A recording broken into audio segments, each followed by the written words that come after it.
Hi friends, 21 days weight loss சேலஞ்சில் இன்றைக்கி day 11. என்னோடய வெயிட் வந்து 66.7. மார்னிங் ஃப்ரெஷ் ஆகிட்டு என்னோடய தைராய்டு டேப்லெட் எடுத்துக்கிட்டேன்.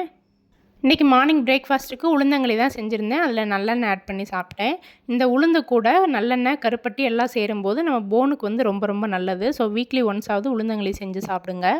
உளுந்தங்களிக்கு மாவு அரைக்கும் போது கருப்பு உளுந்து, முழு உளுந்து போட்டு அரைங்க. அப்போ தான் டேஸ்ட்டும் நல்லாயிருக்கும், ஹெல்த்துக்கும் ரொம்ப நல்லது. இன்றைக்கி லஞ்சுக்கு வந்து பழைய சாதம் இருந்தது. ஸோ அதில் கொஞ்சமாக சாதம், நிறைய தண்ணி, தயிர் போட்டு தொட்டுக்க வந்து கருவாடு வறுத்து எடுத்துக்கிட்டேன். நான் ஹோம்மேடாக ப்ரிப்பேர் பண்ணுற எல்லா ஃபுட்டுமே வெயிட் லாஸில் இருக்கும்போது எடுத்துப்பேன். ஏன் அப்படின்னா, நம்ம சில ஃபுட்லாம் அவாய்ட் பண்ணிவிட்டு வெயிட் லாஸில் இருப்போம். அப்புறமா அதை ஸ்டாப் பண்ணிவிட்டு மறுபடியும் அது எல்லாத்தையுமே சாப்பிடும்போது ஈஸியாக வெயிட் கெயின் ஆயிரும். ஸோ நம்ம வீட்டு சாப்பாடு எல்லாமே சாப்பிட்டு, அளவாக சாப்பிட்டு வெயிட் லாஸ் பண்ணோம் அப்படின்னா அடுத்து சீக்கிரமாக நமக்கு வெயிட் கெயின் ஆகாது. ஈவினிங் ஸ்நாக் வந்து மசால் வடை பண்ணியிருந்தேன். தண்ணி சேர்க்காம அரைச்சதுனால ஆயிலெலாம் சுத்தமாக இல்லை. அதில் ஒரு 5 வடை எடுத்துக்கிட்டேன். அது கூடவே வந்து ஒரு கிளாஸ் டீயும் குடித்தேன். இதை நான் எடுத்துக்கிறதுக்கே 6:45 கிட்ட ஆயிடுச்சு. ஸோ டின்னர் எதுவுமே எடுத்துக்கல.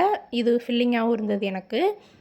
ஆஸ் யூஷுவல் டின்னர் முடிச்சுட்டு ஒரு 1/2 அன் ஹவர் இன்றைக்கி வாக் பண்ணேன். ஸோ டே 11 வந்து இப்படி தான் போச்சு. டே 12 பார்க்கலாம். தேங்க்ஸ் ஃபார் வாட்சிங்.